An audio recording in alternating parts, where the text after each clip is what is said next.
예, 저와 함께 로마서 6장에 있는 말씀 같이 보시겠습니다. 로마서 6장 1절부터 14절입니다.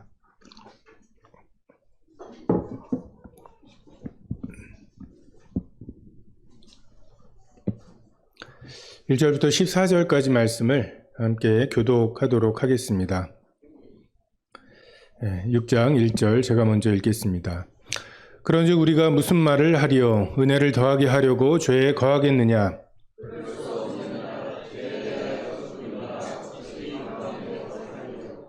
무릇 그리스도 예수와 합하여 세례를 받은 우리는 그의 죽으심과 합하여 세례를 받은 줄을 알지 못하느냐?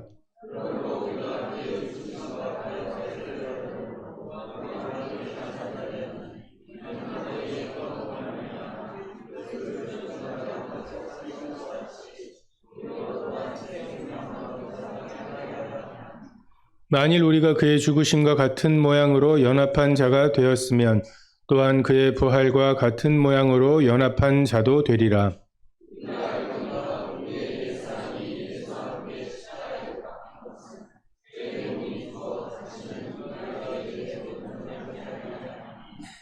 이는 죽은 자가 죄에서 벗어나 의롭다 하심을 얻었음이라.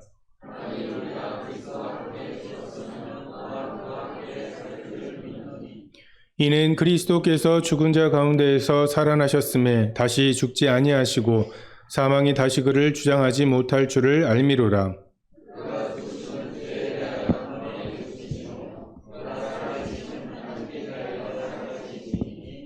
이와 같이 너희도 너희 자신을 죄에 대하여는 죽은 자요 그리스도 예수 안에서 하나님께 대하여는 살아있는 자로 여길지어다.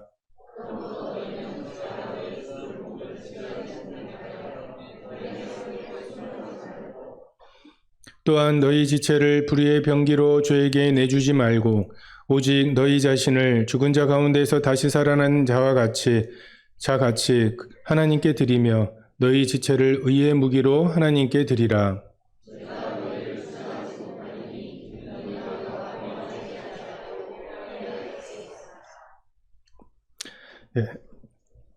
로마서는 전에도 말씀드렸던 것처럼 로마 교회가 처해 있는 여러 상황과 그곳에서 여러 질문들에 대한 대답으로 되어 있습니다. 6장 1절에 있는 대로 은혜를 더하게 하려고 죄를 더하겠느냐. 이것이 그 당시에 사도 바울의 은혜의 복음을 들었을 때 사람들이 아니 그렇게 쉽게 죄를 간과하시고 은혜로 그렇게 의롭다 하시고 정말 이런 절차를 통해서 나오는 게 아니라면 사람들이 죄를 우습게 생각하지 않겠냐라고 하는 이제 질문들을 하게 됩니다. 그 전에 복음을 전하면서 어떤 분이 너무 잘 들으시길래 구도자인가 했더니 나중에 보니까 인근 교회 목사님이셨어요. 다른 교회는 어떻게 복음 전하는지 그런 거를 좀 보려고, 벌써 제 청년 때였는데, 그런 걸 이제 보려고 이제 잘 들어보시고, 근데 나중에 이제 목사님이라는 거를 말씀하시면서 이제 이런저런 얘기를 하는데, 하시는 얘기가, 그렇게 단번에 영원히, 그리고 영원한 속죄, 이걸 다 가르치면 교회가 운영이 되냐고. 그래서 제가 그때, 이분이 거듭난 적이 없으신가? 는 생각이 들었어요. 예수님이 지금까지의 죄는 사하셨지만 앞으로의 죄는 회개하고 또 11조랑 주의 성수 정도는 남겨둬야 그래도 교인들이 그래도 일요일에 교회를 나오고 등산이라도 가려고 하면은 일부 예배 7시 예배라도 드리고 가지. 이런 게 다 해결됐다고 말하면 그건 안 될 텐데 하면서 굉장히 우려하시는 이야기를 들었습니다. 은혜의 복음에 대한 이제 율법주의, 유대인들의 어떤 걱정이죠. 이 죄책감과 의무감, 또 의지와 감성, 이런 걸 총동원해서 힘겹게 죄와 싸워도 이 조금만 틈이 생기면은 그냥 삽시간에 원위치로 가버리는 그런 사람들이 자기들인데 이게 은혜로 선물로 값없이 주셨고 죄를 간과하신다고 하고 야, 이렇게 해서 이 봉인을 풀어버리면 그 겨우겨우 막 여기도 물이 새고 물이 새고 물이 새는 걸 이렇게 막 이러면서 막고 있는데 이게 그냥 터져버리면은 걷잡을 수 없다. 이게 바리새인들이 안식일에 선한 일을 하시는 예수님에 대해서 우려하는 거였죠. 안식일에 선을 행하는 것이 옳으냐 그르냐, 옳다고 말해버리면 그럼 이것도 선한 거 아니냐, 이것도 선한 것이 아니냐라고 말해버리면 무너져 버릴 거라는 거죠. 그리고 사실입니다. 거듭난 적이 없는 사람들에게 율법의 이 뭔가 이렇게 틈을 보여주면 그 틈으로 그럼 이것도 선한 거 아니야, 이것도 선한 거 아니야, 아니 다 먹고 살자고 하는 거고 이래버리면 이제 흐트러져 버리는 것이 또한 사실이죠. 11조와 주일 성수를 그렇게 강조하고 수시로 강조해도 잘 안 되는데 각각 그 마음에 정한 대로 하시라고. 그리고 뭐 이름도 안 쓰고, 그리고 주일날 주일 성수 거룩하게 지켜야 되고, 주일을 안식일을 지키라고 하는 십계명에 안식일 대신으로 넣어서 겨우겨우 유지하고 있는데, 여기에 모이기에 힘쓰라고 하면은 충분하다고 말하는 이것은 허술해 보이고, 그럼 힘쓴 게 뭐야? 라고 말하기 시작하면 뭐 어디 판사가 있는 것도 아니고 경찰이 있는 것도 아니고 정말 느슨하고 허술해 보이는 것이 사실이라고 생각이 됩니다. 그래서 은혜를 더하게 하려고 그럼 죄를 더하겠느냐라고 하는 걱정은 그냥 공격을 위한 공격은 아니고 정말로 그렇고 신약 성경 중에 제일 먼저 쓰여진 성경이 야고보서인 것을 생각하면 은혜의 복음에 대한 그런 오용과 남용, 이런 것이 또 난무한 것을 우리도 경험하고 있습니다. 우리는 어쨌든 하나님이 주신 제일 좋은 것을 가장 악하게 사용하는 기술들이 있어요. 우리의 죄를 우리가 항상 방심하거나 또는 과소평가하는데 우리의 죄는 생각보다 큽니다. 내가 주인이고자 하고 이것을 악용하려고 하는 우리들의 생각은 여기가 내가 이렇게까지 바닥을 쳤어라고 생각하시는데 지하실이 있는 것을 항상 발견하게 되죠. 더 악합니다. 어떻게 보면 지금 우리가 오늘 나의 죄에 대해서 알고 있는 게 저의 남은 인생의 최선일지 몰라요. 왜요? 살면서 계속 우리의 지하실을 팔 거니까요. 칭의의 구원은 은혜로 받지만 그 이후의 삶은 율법을 통해서 거룩한 삶을 살아내야 되는가? 이 의문과 질문들은 계속되죠. 지금까지의 죄는 하나님이 다 사하셨지만 앞으로의 죄는 회개해야 된다. 이런 개념들이 전형적인 갈라디아 주의 같은, 그리고 그런 유혹들이 우리에게도 있습니다. 6장 2절에 그럴 수 없느니라. 죄에 대하여 죽은 우리가 어찌 그 가운데 더 살리요. 이 그럴 수 없느니라, 이 고백이 구원 그리고 거듭남의 핵심이라고 생각이 됩니다. 앞으로 신앙생활을 할 건지 종교생활을 할 건지의 여부가 이 고백에 따라 있어요. 죄에 더하게 하려고 은혜를 더하게 하려고 죄에 거하게 했느냐라는 대답에 그럴 수 없느니라는 신앙생활이고, 그러면 안 되지라고 하는 건 종교생활이죠. 그러면 안 되는 것입니까? 아니면 그럴 수 없는 것입니까? 정말 그래서는 안 된다고 하는 의무감이, 그리고 앞으로는 내가 그럼 그렇게 살아내야겠다라고 하는 나의 의지가 대답을 대신한다면 그것은 우리들의 여전한 교만함, 그리고 내 속에 있는 선함을 의지해서 살아가려고 하는 종교 생활일 뿐이고, 그럴 수 없느니라. 그렇게는 안 되죠. 그럴 수는 없잖아요. 라고 하는, 정말 내 속에 죄에 대해 죽고 의에 대해서 살게 된 그 생명에서 나오는 그런 반응이 있는 것이 신앙 생활입니다. 죄에 대해서 죽는 것이 거듭남의 시작이죠. 다시 태어나기 위해서는 첫사람 아담의 생명이 죽어야 합니다.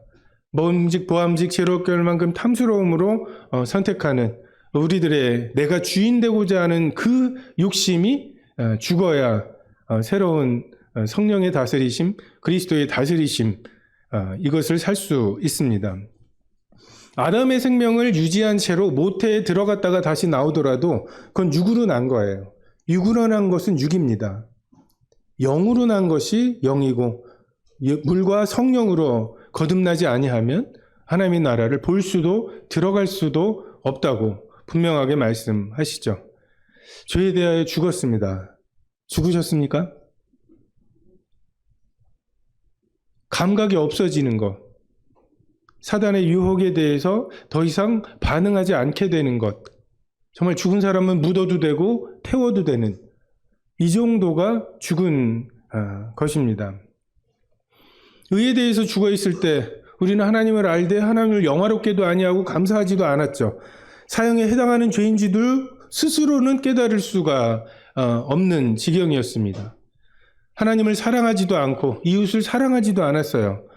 하나님이 제시하신 가장 큰 계명인 하나님을 사랑하고 이웃을 사랑하라고 하셨는데 우리가 그것이 계명이 있는 줄조차도 모르는 불법이었죠. 법이 없는 것. 그래서 우리가 하나님 앞에 죄책감이 있다고 제가 죄인이죠 라고 고백하는 것들을 보면 나는 내가 이 정도로 악한 줄은 몰랐어요. 이런 고백이에요. 나는 나 자신에 대해서 실망했어요. 이런 수준의 고백입니다. 가장 큰 죄는 가장 큰 계명을 어긴 거잖아요. 근데 뭐 때문에 지옥 갈 것 같으세요? 라고 물어보면 이러한 죄를 이야기하지만 내가 하나님을 사랑하지 않더라고요. 내가 내 이웃을 사랑하지 않더라고요.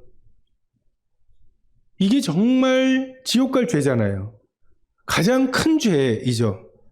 근데 낙타는 삼키고 하루살이는 걸러내는 것처럼 내가 조금 무단횡단한 거, 그리고 누굴 좀 미워한 거, 또 음란한 거, 이걸 가지고서 내가 죄인이라고 하는 걸 깨닫고 내가 죄인임을 깨닫는 것을 또 자랑하는. 근데 결코 스스로는 하나님 사랑하지 않은 게 죄구나. 하나님 사랑하지 않는 것은 죄의 열매이고 더 깊은 죄의 뿌리는 하나님이 사랑스럽지가 않아요. 하나님은 내 삶의 어떤 동기가 되지 않습니다. 이게 정말 내 삶에 지옥 가야 할 죄의 뿌리인 것을 이 성경을 통해서 성령을 통해서 깨닫지 못하면 알 수조차 없는 것을 알게 됩니다. 우리가 의에 대해서 죽었을 때는 의에 대해서는 아무런 의무감도 필요성도 깨닫지 못하고 완전히 무심했죠. 여러분 이게 죽는 거예요. 하나님에 대해서 내가 왜 하나님을 사랑해? 아니 이 시간을, 이 돈을 내가 왜 하나님을 위해서 써? 행여라도 실수라도 하나님을 위해서 그 돈과 시간을 사용하게 될까 봐 두려워하고 나 자신을 위해서 사용하려고 그렇게 애를 썼던 것, 이게 의에 대해서 하나님에 대해서 죽어 있을 때 우리들의 감각입니다. 아무런 감각이 없죠. 하나님에 대해서. 이제 우리가 죄에 대해서 그렇게 되었다는 거죠. 죄에 대해서 그런 감각을 갖게 됐다는 것입니다. 네가 주인 돼서 살아봐. 야, 이것만 하면 너 하나님처럼 될 거야. 라고 하는 유혹에 대해서 아무런 의무감도 그래야 되겠네 라고 하는 생각을 갖지 않게 되었단, 마치 의로움에 대해서 이제 너 하나님도 섬겨야지. 죽으면 끝일 것 같아? 너희 속에 있는 그 허무함이 어디서 나온 거야? 근데 이런 말들에 대해서 잘 살고 있어.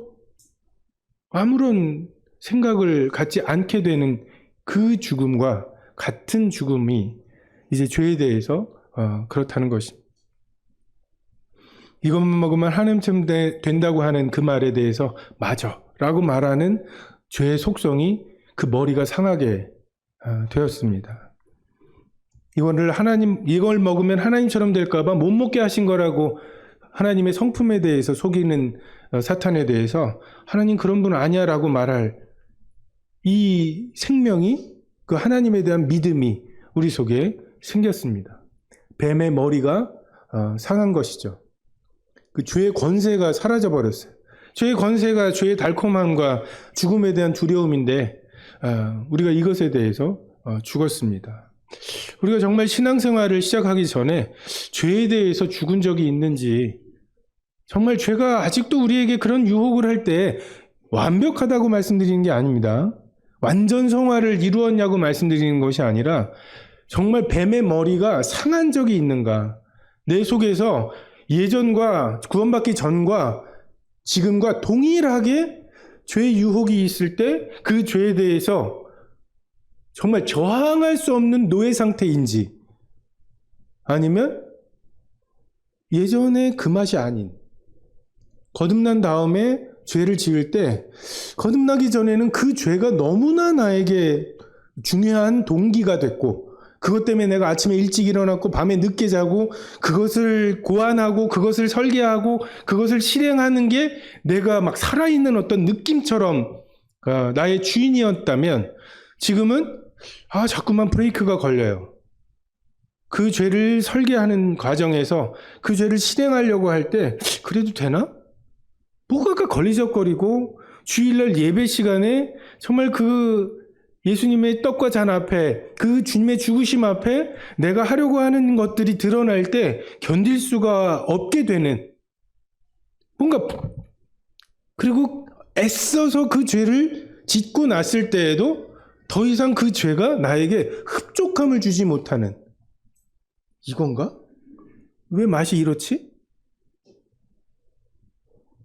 그 죄에 대해서 이러한 경험이 없이 신앙생활을 하려고 할 때 우리의 신앙생활은 극한 율법주의와 종교생활이 될 수밖에 없습니다. 유대교의 율법주의는 지금 예수님이 제시하시는 이 삶과는 비교도 안 되는, 거기는 겉모습만 보잖아요. 지금 우리의 중심을 보시는 예수님께서 예수님의 죽으심에 부합한 삶을 살았냐고 물어보시는데, 야, 양 아깝지 않아? 소 아깝지 않아? 그제 또 짓고 또 소 드릴 거야? 소 아까워서 내가 안 짓는다. 이 수준의 죄책감과 예수님을 그 인격 앞에서의 죄책감은 격이 다른 것입니다. 근데 이것을 내 의지로 하려고요? 견딜 수가 없는 것이 마땅합니다. 3절에 무릇 그리스도 예수와 합하여 세례를 받은 우리는 그의 죽으심과 합하여 세례를 받은 줄을 알지 못하느냐. 그러므로 우리가 그의 죽으심과 합하여 세례를 받음으로 그와 함께 장사되었나니 이는 아버지의 영광으로 말미암아 그리스도를 죽은 자 가운데서 살리심과 같이 우리로 또한 생명 안에서 생명 가운데서 행하게 하려 하심이라. 만일 우리가 그의 죽으심과 같은 모양으로 연합한 자가 되었으면 또한 그의 부활과 같은 모양으로 연합한 자도 되리라. 우린 예수님이 우리를 대신해서 죽으셨다는 복음에 머물러 있는 경우들이 많습니다. 근데 성경은 연합하여 죽었다고 말씀하시고 연합하여 부활했다고 말씀하시죠. 내가 그리스도와 함께 십자가에 못 박혔나니 그런즉 이제는 내가 사는 것이 아니라 오직 내 안에 그리스도께서 사시는 것이라. 이제 내가 육체 가운데 사는 것은 나를 사랑하사 나를 위하여 자기 자신을 버리신 하나님의 아들을 믿는 믿음. 이게 연합하여 죽고 연합하여 사는 신앙의 원리입니다. 그래서 대신 죽으신 그 십자가, 대신 죽으셨다고 하는 개념 속에 있는 분들은 예수님이 십자가는 나를 대신해서 죽으신 거지 내가 따라갈 게 아니에요. 근데 함께 죽고 함께 살아난 것에 있어서는 우리의 신앙생활은 예수님을, 날 위해 대신 죽으신 예수님, 그 고마우신 분에게 내가 뭔가 드릴 것을 준비하는 게 신앙생활이 아니라 연합하여 죽은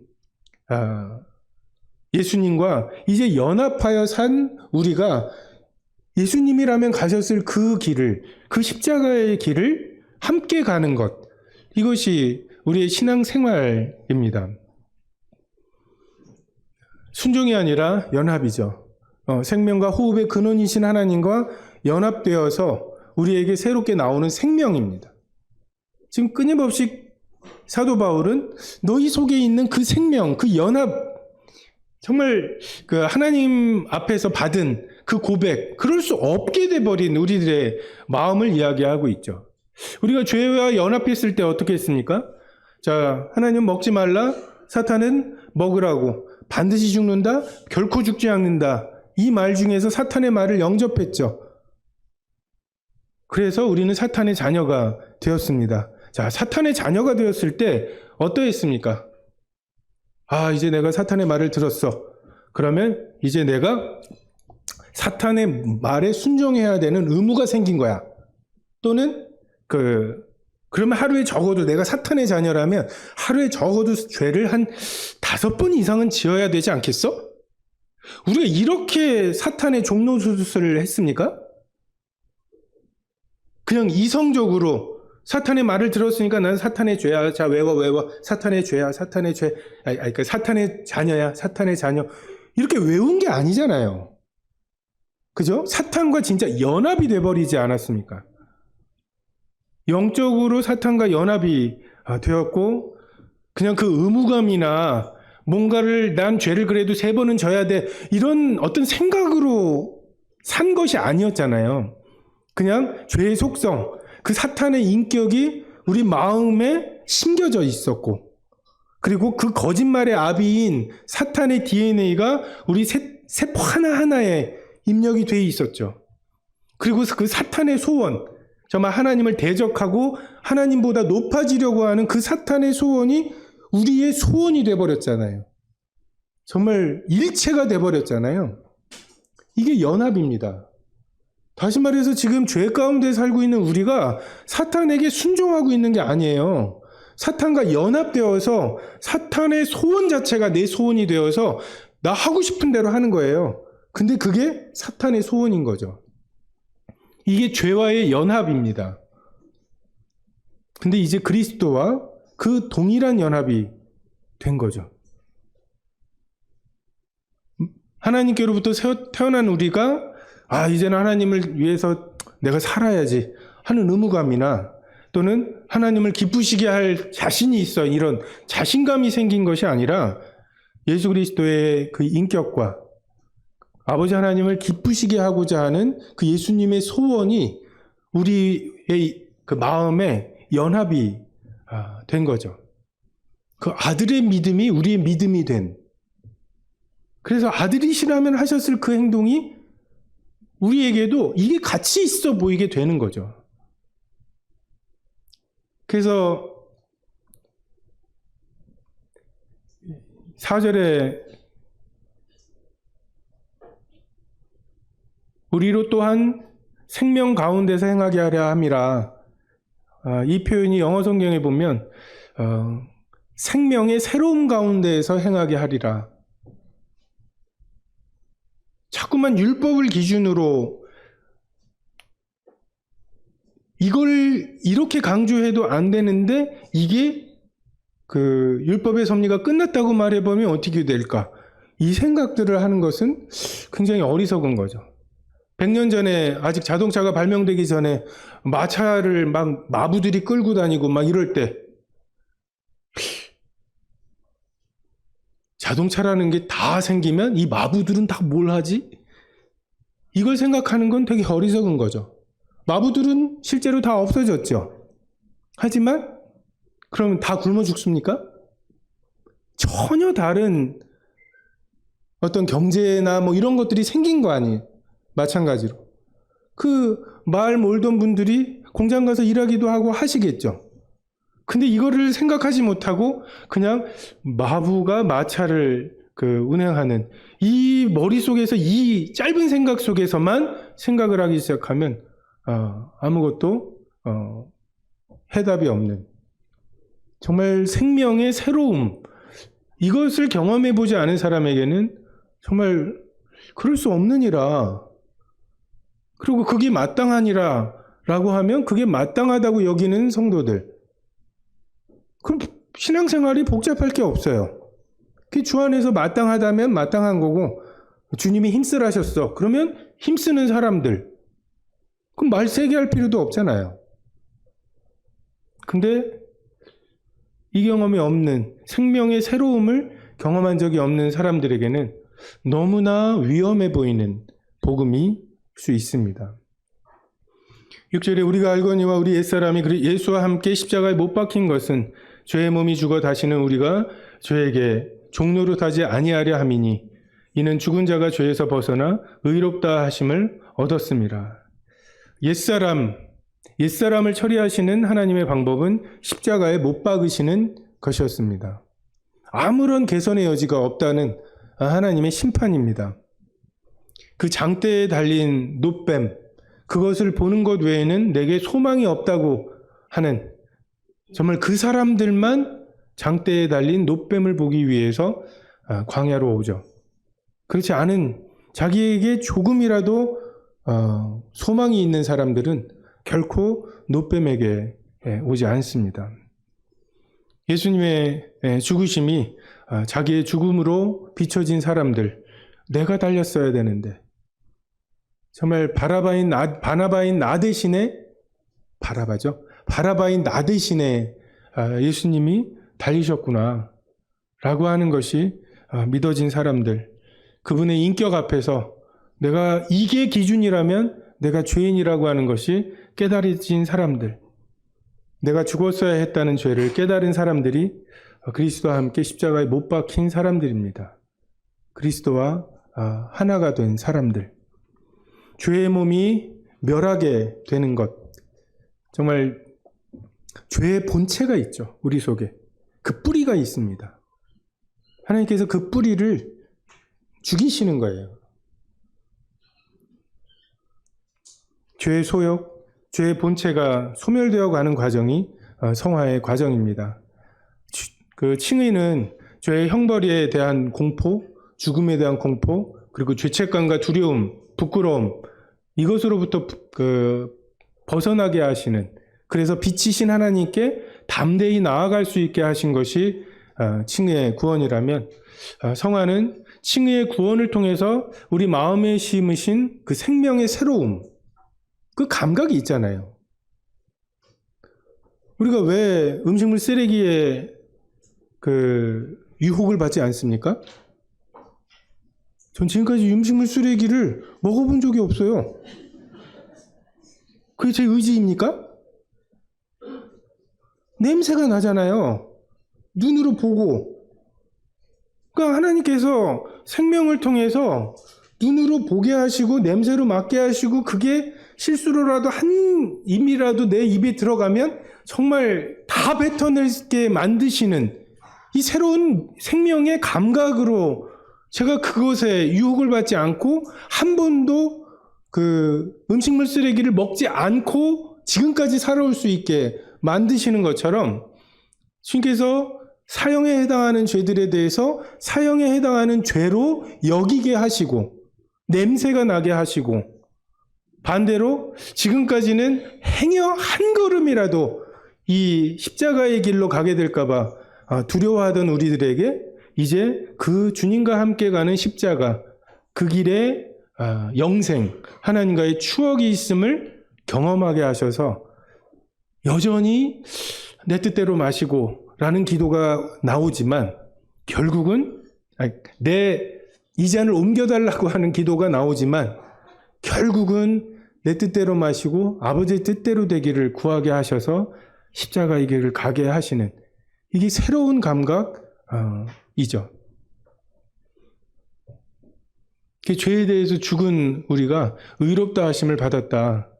이게 킹제임스 버전에 보면 죄로부터 자유롭게 되었다라고 기록이 되어 있습니다. 죄에 대해서 자유해요. 죄의 유혹을 전혀 받지 않거나 죄를 전혀 짓지 않는다는 것이 아니라, 우리가 얽어매어 있던 죄, 율법, 정죄, 죽음의 위협, 그 사슬이 더 이상 위력이 없다는 거예요. 이걸 따먹은 것처럼 하나님처럼 돼 라고 말하면 우리는 그것에 대해서 그래? 하면서 반응하던 우리가 거짓말하지 말, 이렇게 반응할 수 있는 그분의 하나님에 대한 인격이 믿어진 우리가 이제 사탄이 그렇게 말하는 것에 대해서 되받아칠 수 있게 되는 거죠. 너 그럼 죽어! 죽지 뭐. 죽인다고 말하는데 죽지 뭐라고 하는데 죽음의 권세가 없는 거예요. 죽는 게 무서우니까 질질 끌려가서 일생에 매여 종로를 타는 게 사탄이 하는 짓인데 너 그럼 죽어. 그러면 사도 바울처럼 이제는 죽으려나? 내가 이 몸을 떠나서 주와 함께 거하는 것이 내 소망이다. 라고 하면서 죽으려고 하는 사람들에게 너 그럼 죽어 라고 말하는 게 얼마나 허무한 말입니까? 죽음의 권세가 사라져 버렸어요. 너 같은 걸 하나님이 받으실 것 같아? 야, 무화과 나무 잎으로라도 옷을 해 입어야지. 이렇게 말하고 있는 그 부끄러움을 자극하고 내 속에 있는 선함을 자극하는 사단에게 그것으로는 벌거벗은 부끄러움과 두려움을 해결할 수 없어. 이렇게 반응하는 사람들에게 사탄이 뭘로 우리를 얽어매겠습니까? 사용할 수 있는 권세가 없습니다. 여러분, 어두움과 죽음의 권세. 여러분, 어두움은 요건 어두움이야 라고 할 게 없어요.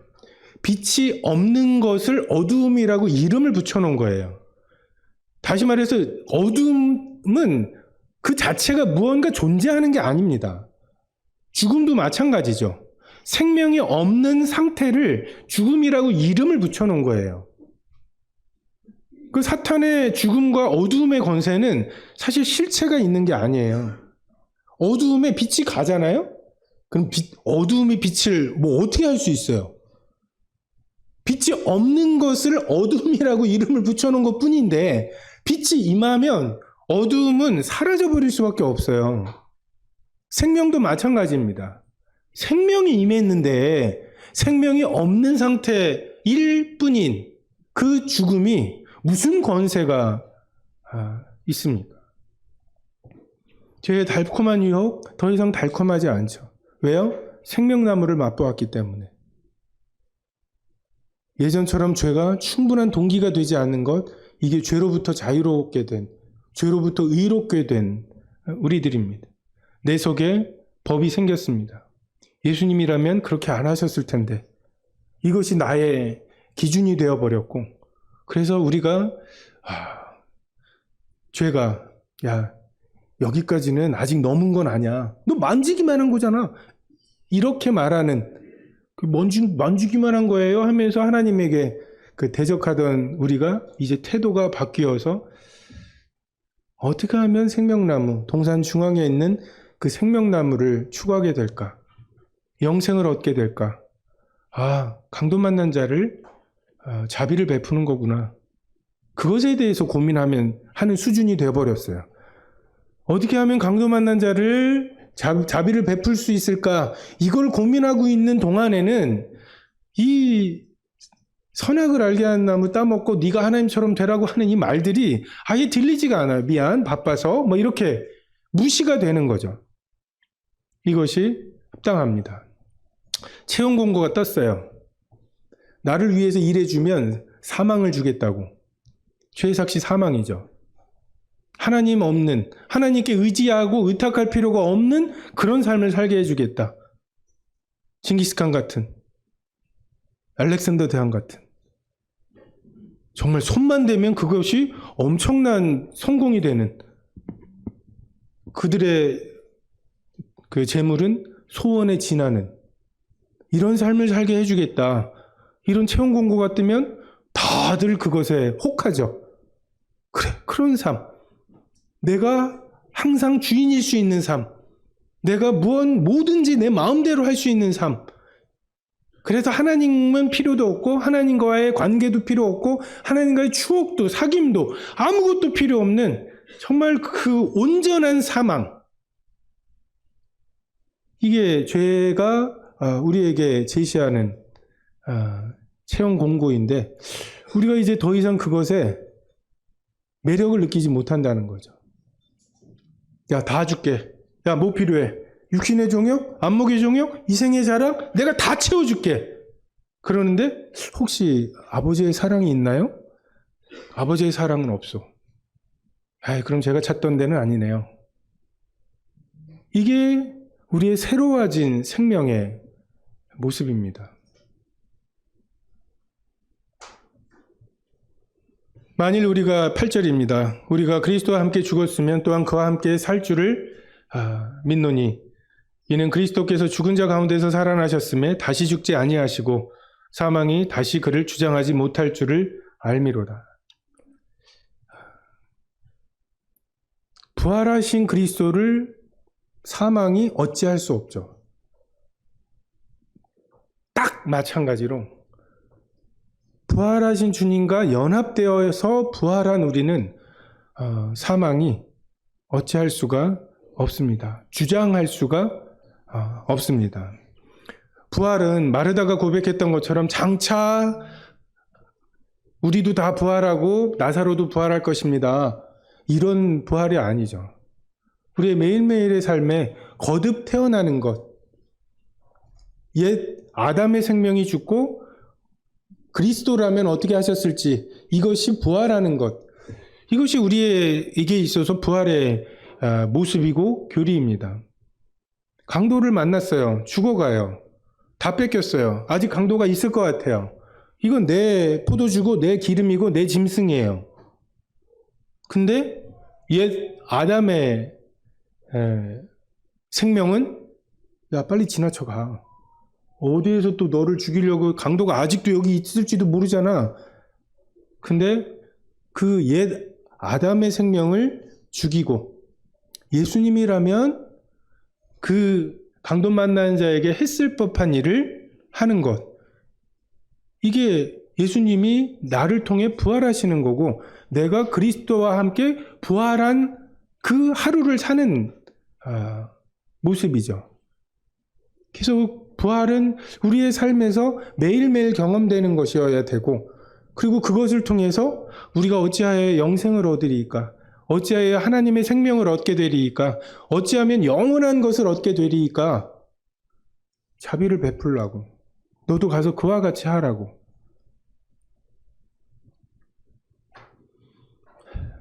10절에 그가 죽으심은 죄에 대하여 단번에 죽으심이요 그가 살아계심은 하나님에 대하여 살아계심이니 이와 같이 너희도 너희 자신을 죄에 대하여는 죽은 자요 그리스도 예수의 안에서 하나님께 대하여는 살아있는 자로 여길지어다. 죄에 대하여 단번에 죽으셨습니다. 내가 벗었으므로 두려워하여 숨었다고. 그리고 단지 죄 때문에 내가 하나님을 외면하게 된 수준을 넘어서 이제 라멕과 같이 가인을 위해서는 벌이 7배이지만 나를 위해서는 77배다. 그러니까 하나님의 법에 저항하고 하나님을 우습게 여기는, 만홀히 여기는. 그래서 우리 교회, 학교에도 막 그 교회 다니는 분들이 있거든요. 근데 술들 너무 잘해요. 그러면서 하는 얘기가 그 주님도 섬기지만 이 주님도 섬겨야 된다고. 그게 십계명에 하나님의 이름을 망령되이 일컫지 말라는 말씀 아닌가요? 윤우님, 친우님, 막 유재석이 하느님이고 치킨이 하느님이고 지금 이런 시대에 정말 우리가 하나님에 대해서 경외하고 정말 그분이 명하신 것에 그냥 순전하게 하라시니까 고린도전서 11장 읽어보니까 너를 쓰라시는 거니까 그리고 모일 때마다 나를 기념하라고 하시니까 이런 부드러운 마음 지금 우리가 하고 있는 거는 이 부드러운 마음이 있는 사람들끼리 모여있기 때문에 할 수 있는 것들이에요. 예배가 얼마나 지겹겠습니까? 저도 구원받기 전에 천국은 어떤 곳이야? 하나님을 예배하는 곳이지 가고 싶지 않았어요. 네? 영원히 하나님을 예배하는 곳이다. 지옥보단 낫겠지 하는 생각은 있었지만 굳이 가고 싶지는 않았어요. 근데 이것이 우리에게 의미가 되지 않습니까? 하나님을 알되 하나님을 영화롭게 하고 감사하는 이것으로 시작하는 것이 정말 이게 충분한. 그래서 굳이 캠핑 안 가도 되고 그 캠핑 가서 뭐 커피 내린 거 사진 올려야지 막 그게 내 어떤 나 잘 살고 있어 이것에 대한 증명이 되지 않는 그냥 이것으로 하나님이 날 받으셨다는 것으로 충분한. 그래서 주님이 우리 굉장히 돈 벌게 하신 거예요. 그런 쓸데없는 것에 돈 쓰지 않게 하신 것만으로도 우리가 굉장히 돈 많이 벌게 해주신 거예요. 예수님께서 십자가를 통해 죄의 문제를 단번에 영원히 해결하셨습니다. 먼저 죄의 정체를 드러내셨어요. 정말 하나님의 의가 되시고 하나님이 너무 흡족해 하시는 예수 그리스도를 어떻게 대하는지, 이것을 통해서 너희들의 하나님의 법에 대한 태도가 이러하다.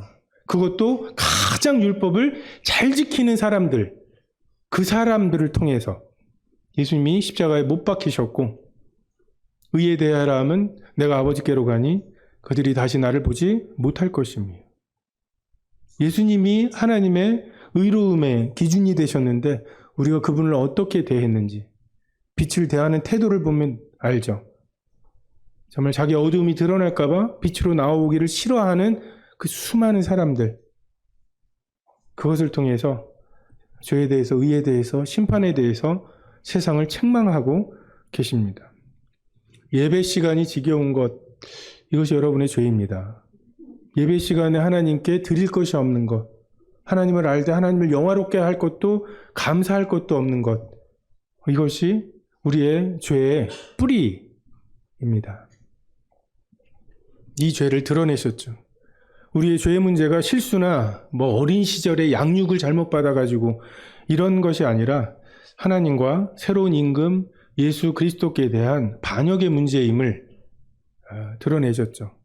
유대인의 왕, 그게 예수님의 죄였어요. 우리가 아직 죄인 되었을 때 그리스도께서 죽으심으로 하나님께서 그의 사랑을 확증하셨죠.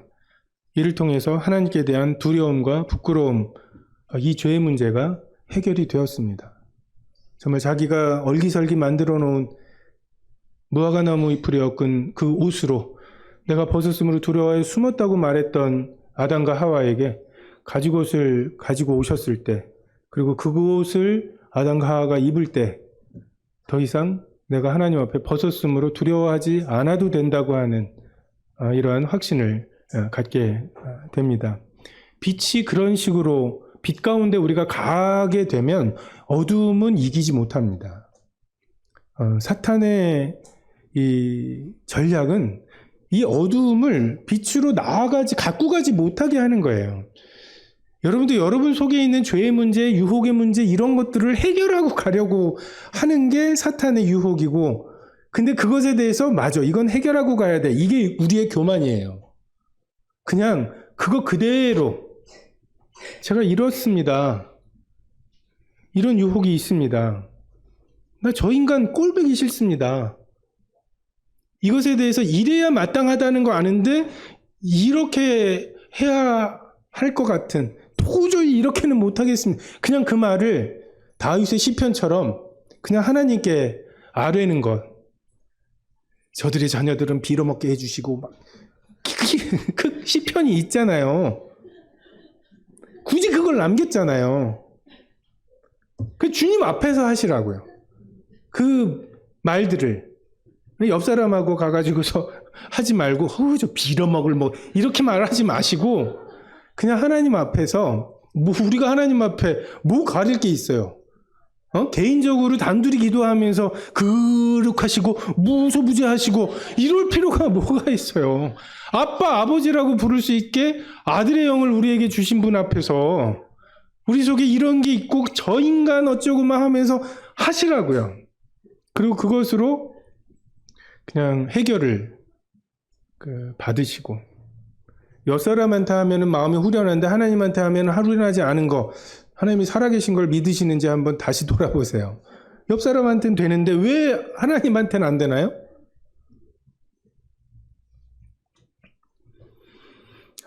이와 같이 여길지어다 죄에 대하여 죽고 하나님에 대하여 상가처럼 행동해야 되는 이유, 그것이 사실이기 때문에 그렇습니다. 우리가 그것이 사실이에요. 그런 척하라는 게 아니에요. 우린 죄에 대하여 죽었고 의에 대해서 살아 있습니다. 하나님께 대하여 살아 있습니다. 이것이 새로운 생명의 원리입니다. 율법은 죄를 생각하게 하고 죄를 더하게 합니다. 자꾸만 신앙생활이 죄를 어떻게 하면 덜 짓느냐가 신앙생활의 핵심인 줄 착각하는데, 오늘 하루 선악과 밑에 앉아서 오늘은 먹지 말아야지. 만지기만 할 거야. 나 만지기만 했어. 오늘은 만지기만 했어. 이게 무슨 승리입니까? 동산 중앙에 생명나무가 있어요. 우리는 생명나무 먹기에 분주해야 합니다. 우리 주위에 널려 있는 강도 만난 자들, 그들에게 어떻게 자비를 베풀 것인지 너도 가서 그와 같이 하라. 그냥 이 말씀 하나가 내 마음에 심겨서 내가 가서 그와 같이 해야 될 사람에 대한 이 죄가 우리에게 아이디어를 줬을 때 그게 나를 휘감았던 것처럼, 하나님께서 우리에게 강도 만난 자에 대한 불쌍함을 보여주셨을 때 그것이 나를 휘감고 그래서 정상적인 삶을 못 살게 만드는 그 생명, 그냥 그 생명을 조차 행하시면 됩니다. 성령을 조차 행하시면 됩니다. 그럴 때 말씀의 맛이 달라지고, 그 똑같이 읽었던 말씀이 그럼 이거를 죄를 위해서 줘야 된다고? 사마리아인이 나랑 상관이 없고 나를 개 취급하는데 이 고민을 하면서 그래도 드려야지 하고서 드릴 때 똑같은 말씀을 읽어도 말씀에 대한 예민함이 달라요. 그래서 그것과 그 추억과 연결된 그 말씀 한 구절이 그 하나님의 봉급이죠. 죄의 삭신 사망이요, 하나님의 은사 선물은 그리스도 안에 있는 영생이라고, 하나님과의 추억이라고. 우리가 이 글로 가면 너는 죽겠지만 하나님과의 사귐이 있어. 이 채용 공고에 이제 반응하기 시작한 게 우리들이죠. 새로운 생명입니다. 12절에 그러므로 너희는 죄가 너희 죽을 몸을 지배하지 못하게 하여 몸의 사역을 순종하지 말고, 또한 너희 지체를 불의의 무기로 죄에게 내주지 말고, 오직 너희 자신을 죽은 자 가운데서 다시 살아난 자 같이 하나님께 드리며 너희 지체를 의의 무기로 하나님께 드리라. 죄가 너희를 주장하지 못하리니 이는 너희가 법 아래 있지 아니하고 은혜 아래에 있음이라. 자, 이제 죄 앞에 죄는 우리를 주장하지 못합니다. 죄가 우리를 주장하게 하려면 우리가 허락해야 돼요. 전에는 어땠습니까? 죄가 우리에게 생각을 주고 그 생각은 우리의 감정을 일으키고 우리의 의지를 사용하게 돼서 그냥 씨앗이 뿌려지면은 30배, 60배, 100배 열매를 맺는, 죄에 대해서 완전한 옥도죠. 응? 아니, 누가 뺨 한번 때려봐요. 내 속에 뭐가 나오나. 야, 이에는 이, 눈에는 눈. 이건 정말 우리를 자제시키는, 그것이 쉽지 않은 거예요. 굉장히 잔인한 법이라고 생각하시죠? 누가 때려가지고 실명이 됐다고 생각해 보세요. 그리고 이제 여러분에게 권리가 생겼어요. 어떻게 하시겠어요? 자, 나도 눈 한 대, 움직이지 마. 이게 쉬우실 것 같습니까? 죄가 우리를 지배하고 주장하고, 그럴 때 우리는 아무런 저항할 수 있는 힘이 없었어요. 근데 이제 그 죄에 대해서 저항할 수 있게 되었죠. 주장할 수 없게 되었습니다. 여러분, 생명이 없는 시신을 똑바로 서 있게 만들려면 얼기설기 얼마나 뭔가를 많이 덧대야 되겠어요. 이게 율법이고 이게 종교죠. 자, 저거 봐봐, 살아있는 거야 라고 하면서. 근데 이제 이런 것들이 오히려 방해가 되죠. 율법이 도움이 될 만한 것이 있는 것처럼 착각할 수 있습니다. 거룩해 보이긴 해요. 그죠? 어떤 분은 막 이렇게 주일날 버스 타면 버스 기사를 일시키는 거라고, 이렇게, 그래서 너무 머니까 뭐 그렇게는 못 하시지만 막 마트 가서 뭐 사고 미루는 거는 안 하시는 분들도 계셨어요. 그러니까 되게 삶의 부분에 다 뭔가를 의식하고 사시는 것 같아서 굉장히 거룩해 보이기는 하더라고요. 근데 로마 교회에 있었던 유대교 출신의 그리스도인들도 그랬을 거예요. 노예들에게 자, 내일부터 해방이야. 우리 갑신정변이나 뭐 이런 거 있죠. 그리고 막 미국에서도 막 노예 해방. 여러분 그 남북 전쟁 했을 때 남군 있죠. 노예를 주장했던. 근데 남쪽에서 그 온 군대 중에 그렇게 흑인들이 많았대요. 되게 아이러니죠. 북쪽에서는 노예를 해방하려고 하는 이걸 주장하고 있는데 그것과 맞서 싸우는 군인 중에 아니 주인님이 가라고 해서 왔다고 하면서 그렇게 흑인들이 총 들고 싸우고 그 북쪽에서 그 싸우던 사람들도 되게 허무하게 딱 우리의 모습인 것 같아요. 그리고 갑자기 자유가 주어졌을 때 뭐 한 40년형 받고서 40년 만에 출소한 사람들이 다시 잡범 그 되게 작은 죄를 짓고 그냥 그 교도소로 가버리잖아요. 난 여기가 편해 하면서. 그 노예의 어떤 그 습성이 있고 두려움이 있죠. 내가 율법으로 그렇게 죄를 얽어매어도 해결하지 못하던 죄를 성령을 조차 행해? 생명의 새로운 것으로 행해? 너무 좀 추상적인 거 아니야? 실제적으로 뭐 어쩌라는 거지? 이런 두려움이 있을 수 있고 그런 때에 너희에게 있는 자유를 엿보고 너희를 노예 삼으려는 사람들이 율법이야 라고 제시하는. 근데 다시 그 초등학문으로 돌아가지 말라고 말씀하시고 이 생명의 새로운 것을 북돋고 그게 성숙해 가는 것 외에는 다른 방법이 없습니다. 자유할 수 있는 다른 방법. 죄가 우리를 주장할 수 없습니다. 은혜 아래 있기 때문에 그렇습니다. 은혜를 더하게 하려고 죄에 거하겠느냐? 지금 이 질문에 대한 사도 바울의 대답입니다. 율법이 조금 있으면 그래도 좀 신앙생활에 도움이 되지 않겠어? 라고 말하는 그 사람들에게 우리가 법 아래 있지 아니하고 은혜 아래 있기 때문에 이 삶을 살 수 있는 거다. 율법도 뭐 있으면 좋지. 이게 아니라 율법이 사라져야 돼요.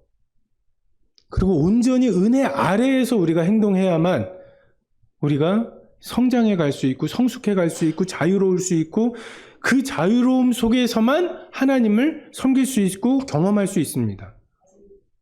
율법 아래에서 했고 안 했고 이것은 했고 안 했고의 죄책감이에요. 내가 하나님을 기쁘시게 못했다고 하는 것이 나의 기준이 되어야 성숙해지죠. 우리가 아들 아닙니까? 우리가 신부 아닙니까? 우리가 상속자 아닙니까? 우리가 그냥 사원이 아니에요. 하나님께서 이러한 우리를 아들로서 신부로서 상속자로 키우시기 위해서는 사원처럼 오늘 이거 해놓고 이메일 보내놓고 어디 출장료 갔다 와 이런 명령에 그냥 순종하는 수준으로는 다루실 수가 없는 거예요. 우리도 월급이 왜 안 나왔지? 그냥 계약관계인